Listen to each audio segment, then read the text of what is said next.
दिल्ली के द्वारका में रईसजादे का तेज रफ्तार और रील बनाने की वजह से 23 साल के लड़के साहिल की दर्दनाक मौत की खबर। सिर्फ एक दुर्घटना नहीं है यह खबर, बल्कि हमारे सिस्टम के मुंह पर एक करारा तमाचा है।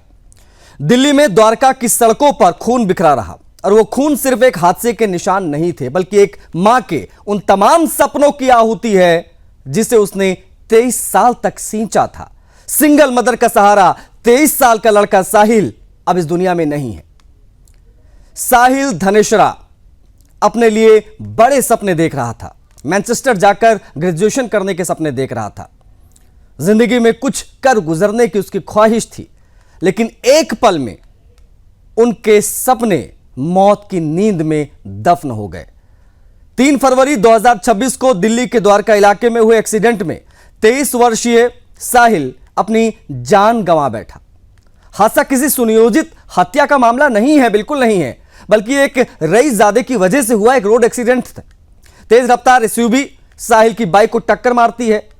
पोस्टमार्टम रिपोर्ट में पता चलता है कि साहिल के क्रेनियोसेरेब्रल इंजरी, खोपड़ी टूटना और ज्यादा खून बहना मौत की वजह बना। अब सोचिए 23 साल का लड़का ऑन द स्पॉट किस प्रकार से तड़प तड़प कर मर गया, एक रईसजादे की लापरवाही की वजह से, उसकी ओवर स्पीडिंग की वजह से। इस हादसे के पीछे गाड़ी चला रहा था एक नाबालिग, उम्र 16-17 साल बताई गई। वो बिना ड्राइविंग लाइसेंस के गाड़ी चला रहा था और जिस गाड़ी को चला रहा था उस पर 13 चालान थे ओवर स्पीडिंग के। अब सोचिए 13 ओवर स्पीडिंग के चालान, फिर भी वो गाड़ी दिल्ली की सड़कों पर फर्राटा भर रही थी। सिस्टम से बहुत बड़ा सवाल है।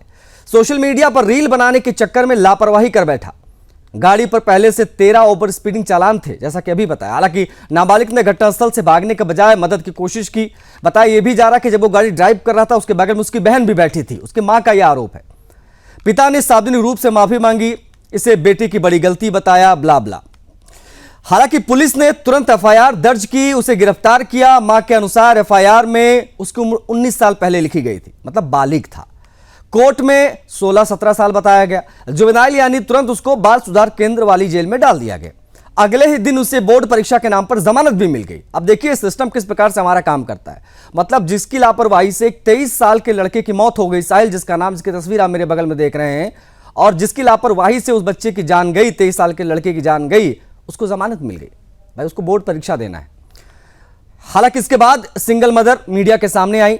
सोशल मीडिया पर उन्होंने रोते हुए, बिलखते हुए गुहार लगाई कि मुझे न्याय चाहिए। मेरा 23 साल का, मैं सिंगल मदर हूं, मैंने बहुत सपने देखे थे, मेरा बेटा 23 साल का था, बड़ा हो गया था और वो अब एकदम से दुनिया छोड़कर चला गया। रोड सेफ्टी नियम सिर्फ कागजों तक सीमित है क्या? यह सवाल बहुत महत्वपूर्ण है।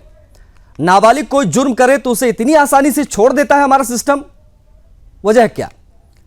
कितनी बार हमें अपने बच्चों की अकाल मौत देखकर सरकारी सिस्टम, पुलिस और सड़क सुरक्षा नियमों पर सवाल उठाना पड़ेगा। क्या कानून और प्रशासन इतना बौना, इतना कमजोर है? सोशल मीडिया के लत और नाबालिगों की तथा कथित ये लापरवाही पर कंट्रोल नहीं हो सकता क्या? सच्चाई यही है कि यह कदम जानबूझकर नहीं, बल्कि सिस्टम की नाकामी, लापरवाही और जोखिम भरी ड्राइविंग का परिणाम है। सवाल उठता है कि क्या प्रशासन और सरकार अगली अकाल मौत का इंतजार कर रहा है क्या?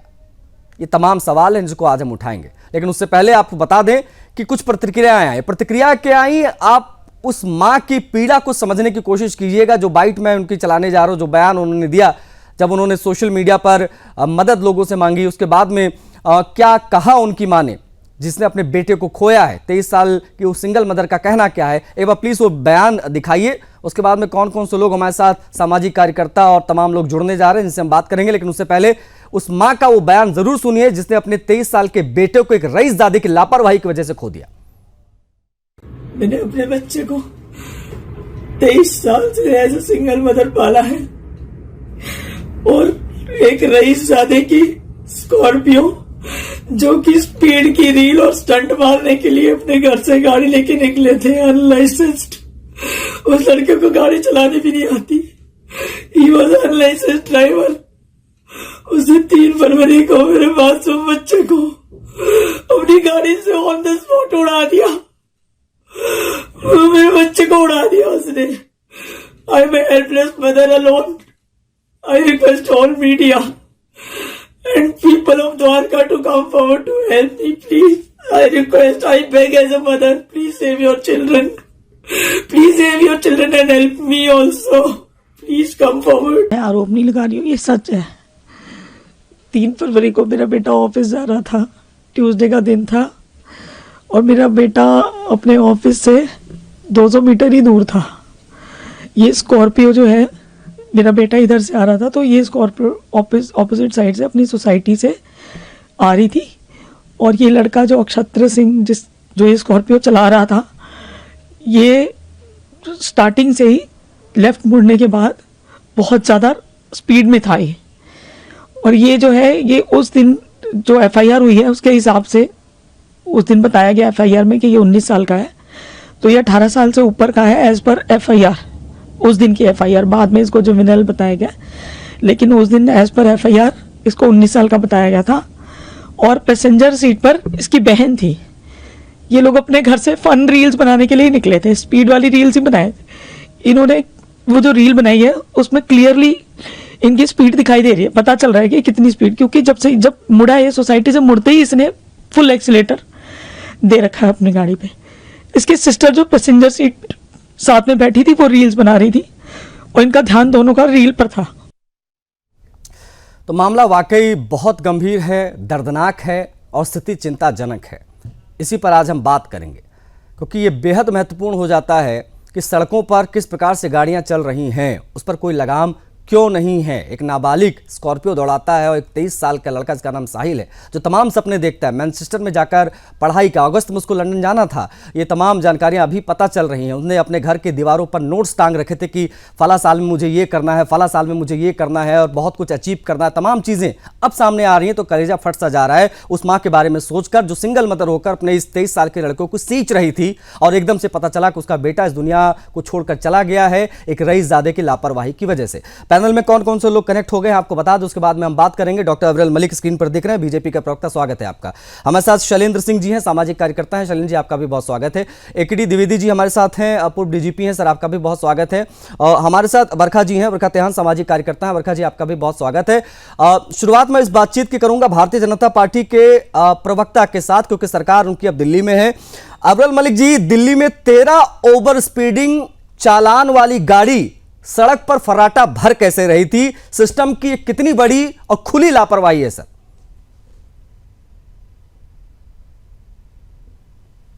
अब्रेल जी देखिए, जहां तक विषय एक तरीके से इस घटना का बहुत ही दुखद है, बहुत ही निंदनीय है, और उसके साथ साथ जहां तक विषय एक तरीके से लापरवाही का, जो भी लोग इसमें लापरवाही में शामिल है, जो भी वहां के स्थानीय, जो भी ट्रैफिक से जुड़े हुए लोग होंगे, उन्हें निश्चित रूप से देखा जाएगा और सबके विरुद्ध कार्रवाई की जाएगी। और ये जो लोग हैं, जो दोषी हैं, इन्हें किसी रूप में नहीं बख्शा जाएगा, ना बख्शा जाना चाहिए, और पूर्ण रूप से ऐसे लोगों के विरुद्ध कार्रवाई होनी चाहिए जो दूसरे की जान लेने का काम करते हैं। और किसी की जान ले लेना ये किसी का अधिकार नहीं है, किसी का राइट नहीं है कि वो किसी प्रकार से वो एक्सीडेंट करे और किसी की जान ले ले। ये कोई मजाक नहीं चल रहा है, निश्चित रूप से कार्रवाई होनी चाहिए और किसी को नहीं बख्शा जाएगा। हमारा स्पष्ट मानना है, स्पष्ट हमारे सरकार के ऑर्डर्स हैं कि किसी को नहीं बख्शा जाएगा। इसमें जो भी लोग शामिल हैं, जो उसमें ड्राइविंग कर रहा था, उसके ऊपर कठोरतम कार्रवाई होगी। और जिसने गाड़ी दी इस प्रकार से, उसके ऊपर भी कठोरतम कार्रवाई की जानी चाहिए और की जाएगी। ठीक है अब्रेल, आप बने रहिएगा। एक बार सभी का ओपनिंग रिमार्क हो जाए, बरखा तेहान की तरफ मैं बढ़ूंगा। बरखा जी, क्या रोड सेफ्टी नियम सिर्फ आम जनता पर लागू होते हैं, रसूखदारों पर नहीं? शायद इसीलिए ये 13 चालान वाली गाड़ियां सड़कों पर दौड़ती हैं और 23 साल के एक साहिल की हत्या कर देती हैं। गैर इरादतन हत्या कहना यहां पर सही होगा। हालांकि मामला दर्ज हुआ, उसको जेल भी हुई, फिर जमानत भी मिली। किस प्रकार से आप देख रही हैं मैम इसको? बरखा जी। बहुत ही दुखद हादसा है ये, और जो उनकी माँ की वीडियो जो पहली आई थी सोशल मीडिया पे जी, वो तो रूह कपाने वाली वीडियो थी, जिसने सबको इस बात पे एटलीस्ट मजबूर कर दिया है ये सोचने के लिए कि कैसे ये रईसजादे रौंद रहे हैं आम इंसान को, और कार्रवाई के नाम पर सिर्फ पल्ला झाड़ा जाएगा। उस लड़के के पास ना तो लाइसेंस था, इतने 13 चालान थे उस लड़के के गाड़ी पे, ओवर स्पीडिंग के उतने सारे चालान आए हुए थे, साथ में वो रीलबाजी भी कर रहे थे, जो कि उनके पिताजी ने बिल्कुल पल्ला झाड़ दिया है ये बोलते हुए कि रील नहीं बना रहे थे, वीडियो बना रहे थे। मुझे बताइए, वीडियो क्या होता है, रील क्या होती है? जब हम तेज तर्रार गाड़ी को भगा रहे हैं तो उसके पीछे मंशा क्या है? पुलिस स्टेशन में जब वो लड़का जाता है तब उसे बोलता है लड़का पुलिस वालों से कि मेरा कोई कुछ भी बिगाड़ नहीं पाएगा। ये बात बोली है उस लड़के ने। बिल्कुल। और लड़की ने और लड़के ने इंस्टाग्राम पे भी बहुत कुछ लिखा था। अभी हाल में ही उन्होंने इंस्टाग्राम अकाउंट अपना डिलीट कर दिया।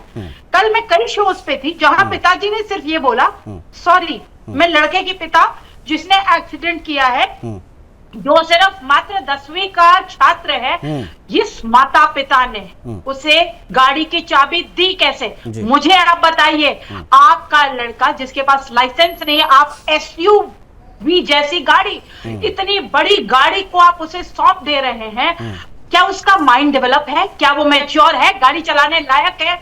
तो सबसे पहले कार्रवाई माँ बाप पे होनी चाहिए।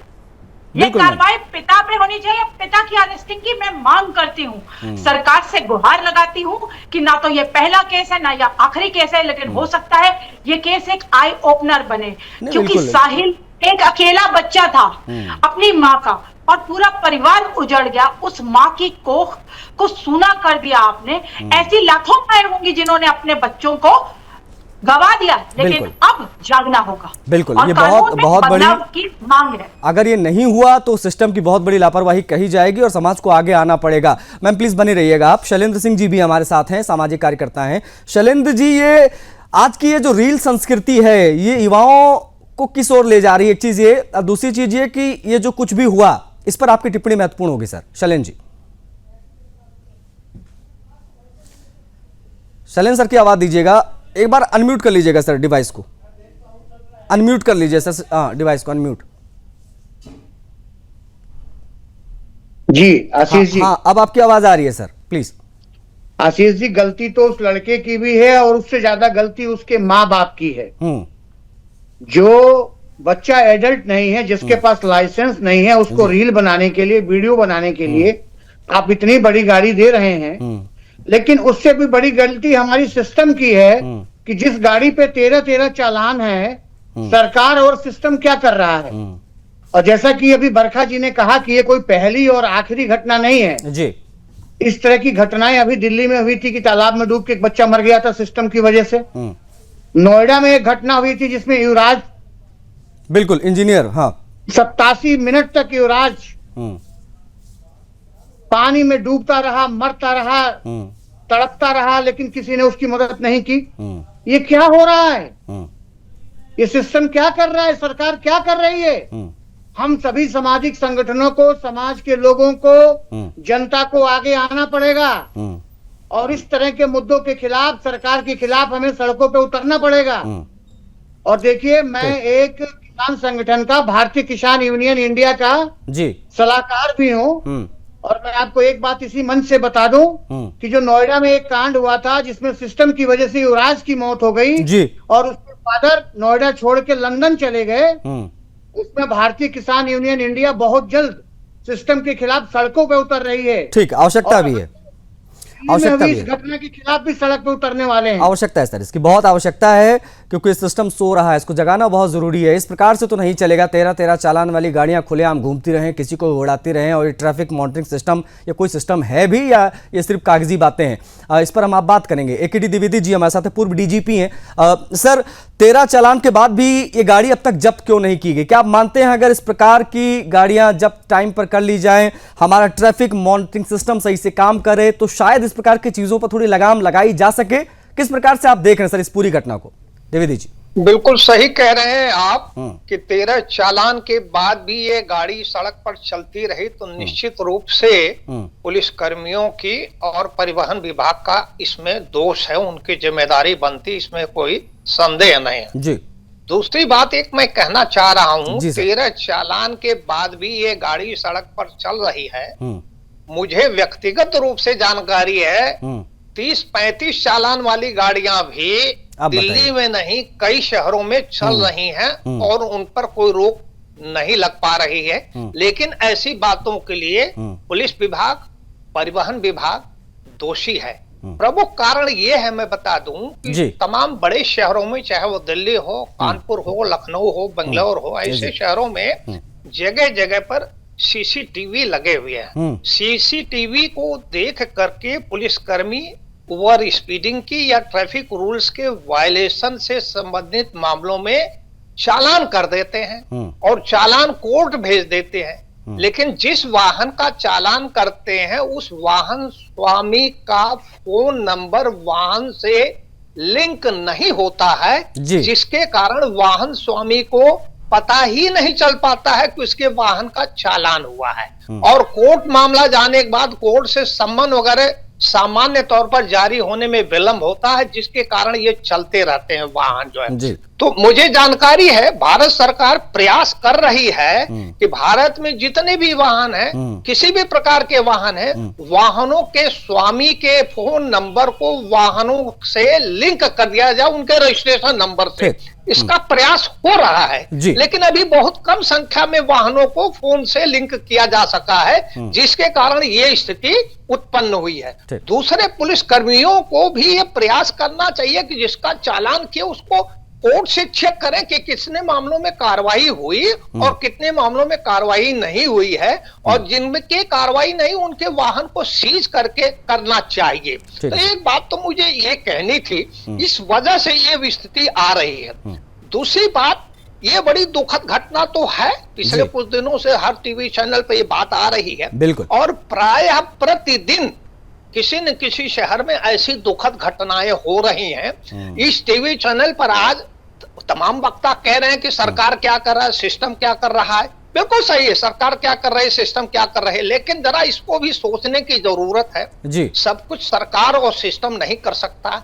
हमें भी, मैं कह रहा हूं मुझे भी, नागरिकों को भी सोचने की जरूरत है। पेरेंट्स अगर अपने नाबालिग बच्चों को रील बनाने के लिए गाड़ियां दे देंगे, कोई चेक उस पर नहीं रखेंगे, तो जाहिर बात है ऐसी स्थिति उत्पन्न। ये बहुत महत्वपूर्ण विषय की ओर आपने जिम्मेदारी लेने की बिल्कुल सर, बिल्कुल ये बहुत ध्यान आकर्षित आपने भी किया, बरखा जी ने भी किया कि जितनी गलती उस नाबालिग रईसजादे की है उतनी ही गलती उसके पिता की भी है, जो आज तमाम बातें कर रहे हैं आकर मीडिया में और तमाम चीजें, उनके ऊपर भी उतना ही एक्शन होना चाहिए। मिसाल पेश करने की बहुत आवश्यकता है। बरखा जी आप कुछ कहना चाह रही, अपनी बात रखिए, फिर मैं अबरल मलिक की तरफ बढ़ूंगा, बीजेपी के जो प्रवक्ता हैं। बरखा जी। हाँ, वो माँ इतनी हार चुकी है आज की डेट में, बिल्कुल, कि वो लगातार एक बात कह रही है कि मैं कभी अपने बेटे को इस देश में ही नहीं रखना चाहती थी, मैं नहीं रखना चाहती क्योंकि वो सिस्टम से हार गई। तो आप कितने लोगों को सिस्टम से कह दोगे कि सिस्टम तो वर्क नहीं कर रहा है, सिस्टम गलत है, सिस्टम को दुरुस्त नहीं करेंगे क्या? और सबसे बड़ा सवाल है कि अगर हम इस लड़के को, ठीक है 10वीं के बोर्ड है उसके, आपने उसको बेल दे दी और पहले दिन उसे 19 साल का बताया गया, दूसरे दिन वो 17 साल का हो गया, ये सारे एविडेंसेस अभी आने हैं कोर्ट में। लेकिन मेरा बड़ा सवाल ये है कि आज अगर हम उसे छोड़ देते हैं, कल फिर वो ऐसे हादसे करेगा, परसों फिर करेगा। देख रहे हैं दूसरे लोग जो प्रेरणा लेंगे कि ये छूट गया तो हम भी तो छूट जाएंगे।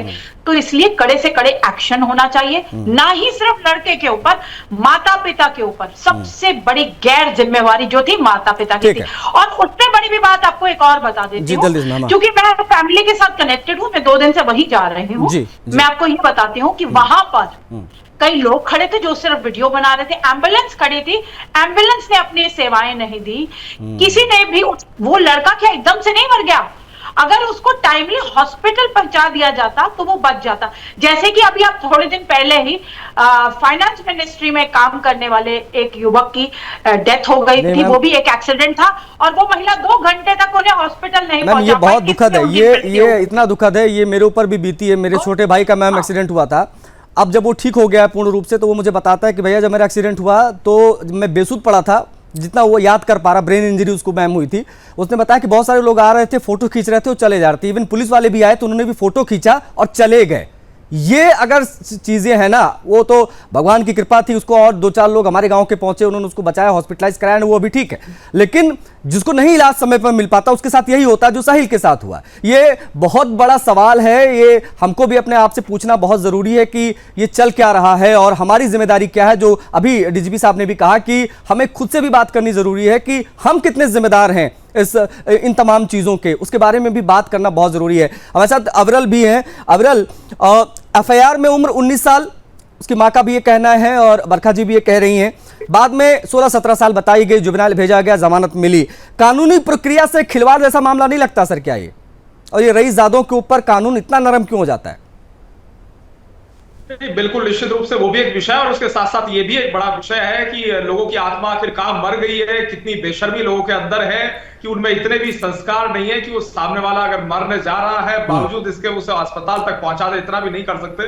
तो इससे ज्यादा बेशर्मी और क्या कही जाए लोगों को। इसका अर्थ है लोगों में एक तरीके से संस्कार नहीं है, जो एक सामान्य संस्कार होने चाहिए, एक कल्चर होनी चाहिए, वो भी लोगों के अंदर नहीं है कि वो फोटो खींचकर निकल जा रहा है। तो एक बेशर्मी है लोगों की, इससे ज्यादा कुछ नहीं। और जहां तक विषय एक तरीके से अगर बात कर जाए सिस्टम की और उसके साथ साथ कानूनी जी कार्रवाई ऐसे लोगों के विरुद्ध की जाएगी। और जो इस कार का ओनर है, निश्चित रूप से उसकी बड़ी जिम्मेदारी थी कि उसने गाड़ी की चाबी आखिर क्यों दी।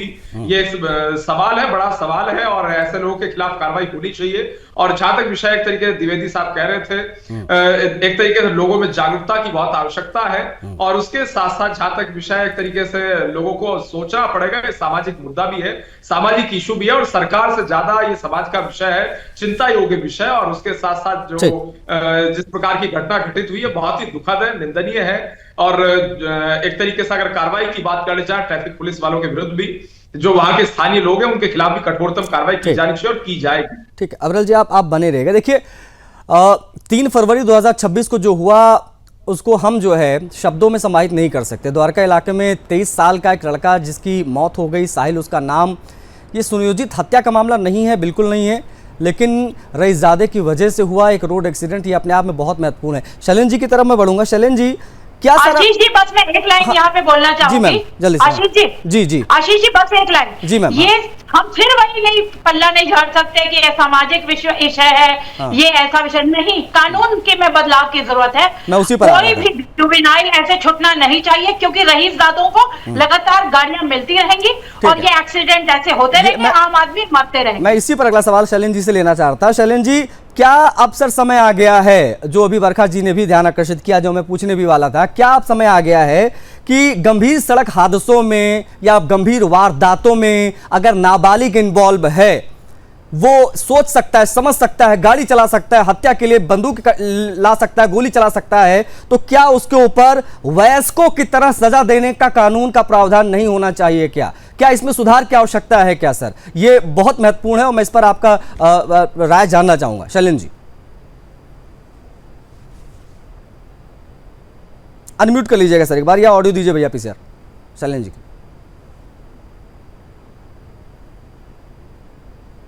आशीष जी, कानून के साथ साथ सिस्टम में भी सुधार की आवश्यकता है। हम समाज के लोग हैं, समाज में रहते हैं, हमारे सामाजिक और मानवीय मूल्यों में भी जागरूकता की आवश्यकता है। जब सिस्टम सुधरेगा, जब कानून बदलेगा, जब कानून में परिवर्तन होगा और जब हम लोग स्वयं समाज के प्रति अपनी जिम्मेदारियों का एहसास करेंगे, मानवीय मूल्यों की चेतना हमारे अंदर जागेगी कि कोई सड़क पे किसी को सहायता की जरूरत है, किसी को आपात स्थिति में मदद की जरूरत है, तो हम वीडियो ना बनाएं, हम उसकी तुरंत मदद करें, हम उसे तुरंत लेके अस्पताल जाएं, चाहे हम हो, पुलिस हो या सिस्टम का कोई भी अंग हो। सबको अपनी अपनी जिम्मेदारी का एहसास होना चाहिए। और जब तक समाज का प्रत्येक अंग अपनी अपनी जिम्मेदारियों का निर्वहन तत्परता के साथ नहीं करेगा, तब तक इस तरह की घटनाएं होती रहेंगी। और जहां तक कानून की बात है, तो कानून में बदलाव बहुत जरूरी है। बदलती परिस्थितियों के अनुसार हर देश बदलते काल के अनुसार अपने अपने कानूनों में परिवर्तन करता रहता है। और हमारे यहाँ भी तमाम कानून में परिवर्तन हो रहे हैं और मैं उम्मीद करता हूं कि शायद इस पे भी सरकार सोचेगी और इसमें बदलाव लाएगी। ठीक है शैलेंद्र जी, आप बने रहिएगा। मैं वर्षा जी की तरफ ही बढ़ूंगा। वर्षा जी, जो आपने बात कही मैं उसी को चाहूंगा कि आप समाहित कीजिए। और क्या यह आवश्यक है कि अगर नाबालिग भी कोई इस प्रकार का अपराध करे तो उसको वयस्कों की तरह सजा देने का प्रावधान हमारे सिस्टम में होना चाहिए? अगर नहीं है तो बनाया जाना चाहिए, नहीं तो ये नाबालिग के नाम पर कुछ भी होता रहेगा।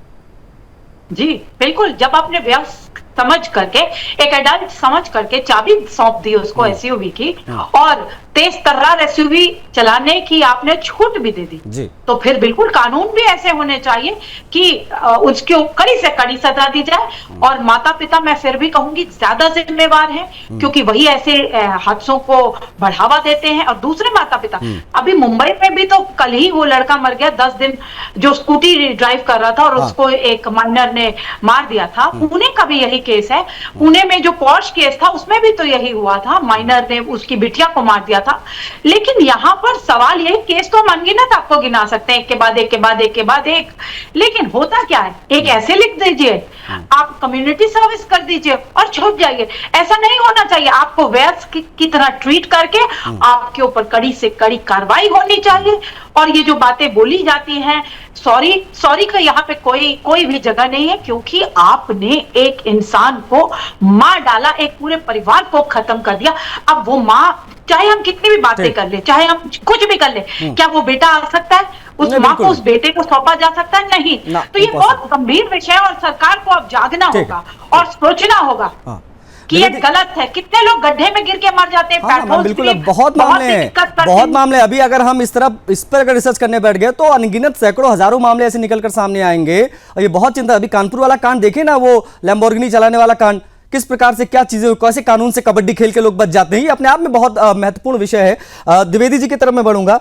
एकेडी द्विवेदी जी हमारे साथ हैं। द्विवेदी जी, किस प्रकार से देखा जाए और क्या यह कहना गलत होगा कि अमीर परिवारों के बच्चों को कानून से नरमी मिलती है और जो गरीब परिवार के लोग हैं, जो आम जनता है, आम परिवार है, वो न्याय के लिए दर दर की ठोकरें खाते हैं और भटकने के लिए मजबूर रहते हैं? क्या यह कहना गलत है? क्योंकि ये महसूस होता है हमको जब ऐसे मामले देखते हैं। तो द्विवेदी जी। नहीं, ये कहना गलत नहीं, ये कहना सही है, सच है। ये ऐसा देखा जाता है, आए दिन देखने को मिलता, शहर चाहे दिल्ली हो या कानपुर हो या कोई शहर हो। लेकिन इसमें प्रमुख बात ये है, जो अमीर परिवार के लोग हैं, ऐसी परिस्थितियों में जब उनके परिवार के लोग किसी कानून के घेरे में बंध जाते हैं, तो ऐसे परिवार के लोग बहुत जल्दी जो है शहर के अच्छे वकील को इंगेज कर लेते हैं, चाहे उनकी फीस जो कुछ भी हो तुरंत दे देते हैं। और अच्छे वकील, एक नहीं कई वकील मिल करके ऐसे केस को कानूनी तौर पर अपने पक्ष में घुमाने का प्रयास करते हैं और काफी हद तक सफल भी हो जाते हैं। तो सच्चाई है ये समाज की। एक बात और हम कहना चाहेंगे, निवेदन करेंगे आपसे, समय दे क्लोज करना। ये जो बात कानून में संशोधन की कही जा रही है, भावनात्मक तरीके से कही जा रही है, मैं इससे सहमत हूं, इसमें कोई दो राय नहीं। लेकिन भारत सरकार जब कोई भी कानून बनाती है तो 2, 4, 10 लोगों से नहीं, हजारों लोगों से परामर्श करके उनसे राय लेकर के तब बनाती है। और अगर नाबालिग बच्चे को बालिग की तरह सजा देने का प्रावधान बनाया जाए तो निश्चित रूप से 5 लोग चाहेंगे कि ऐसे कानून बने, तो 5000 ही चाहेंगे कि नहीं, नाबालिग से गलती हो। सर, अब ऐसे तो नहीं चलेगा। जुवेनाइल कानून की आड़ में गंभीर अपराधों में आरोपी आसानी से बच जाते हैं। अब ये समय आ गया है, वो 23 साल की मांग है ये। हाँ, और ये अपने आप में बहुत समय की मांग है। बिल्कुल सही कहा बरका जी ने। मैम, मेरे पास पड़ते हैं, ये समय की मांग है। नहीं, ये बिल्कुल, कैसे हम अपने बच्चों को मरने के लिए छोड़ दे, बेटे और बेटियों को? आम इंसान गाजर मूली की तरह काटा जाता है, ठीक है, उसके लिए कोई आवाज नहीं उठाता। Thank you so much ma'am, thank you so much. मेरे पास समय सीमित था, आप सभी जुड़े, कीमती समय आप सभी ने अपना दिया, आप सभी का बहुत आभार, थैंक यू सो मच। देखिए, ये मामला बहुत हैरान कर देने वाला है, परेशान कर देने वाला है। 23 साल का एक लड़का, सिंगल मदर का एक सहारा, साहिल अब इस दुनिया में नहीं है। उसको एक रईसजादे की लापरवाही ने मौत के घाट उतार दिया। 3 फरवरी 2026 की ये पूरा मामला है। 23 वर्षीय साहिल अपनी जान गंवा बैठा, मां रो रही है, बिलक रही है कि आखिर इस सिस्टम की कितनी बड़ी लापरवाही कि 13 चालान जिस गाड़ी पे हो, वो गाड़ी फराटा भर रही हो, वो गाड़ी किसी को उड़ा देती, उसकी मौत हो जाती हो, उसके बाद में दुनिया भर की लीपापोती परिवार आकर करता है। इस डिबेट में इतना ही, मुझे आज्ञा दीजिए। जय हिंद।